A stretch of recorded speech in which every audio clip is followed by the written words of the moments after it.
Kala ko mag-movie ka this year. Kapain ko muna po itong Beloved. Tapos pag so- okay na po ako, tapos yung sitcom po namin. Tutuloy na rin yan. Basta makapack ko lang muna itong Beloved. Ma-launch ko lang to, maging maayos lang. Tapos go na ako sa ibang projects. Wala pa. Hindi pa nila nalatag sa akin yung story. Pag nalatag nila, saka sila magsasabi ng mga characters. Na-excite ka ba pag nakikita mo nakahubad sila? Siyempre. Excite? Hindi eh, parang baliktad ni. Ako yung mas, yung parang baliktad kami ng, ay, nakahubad yung mga lalaki. Ay, dami nakahubad! Parang di na ako nasanay sa Amay. Kasi sa Amay, Oo, parang mga nakahubad din naman yung talagang mga- bahag, literal. Ito kasi mga hunk eh. Alam mo yun, parang ikaw yung, ako yung nahihiya pag nakikita.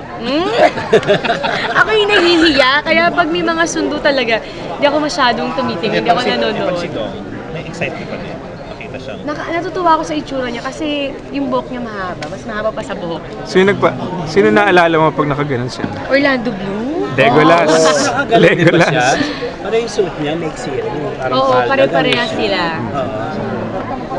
naka-proud ka kung nakikita mo yung katawan niya dahil sa'yo.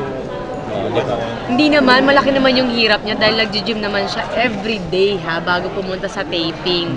So ganun siya kasipag. May Alam mo bago na. ba? May bago kang nadidiscover ito.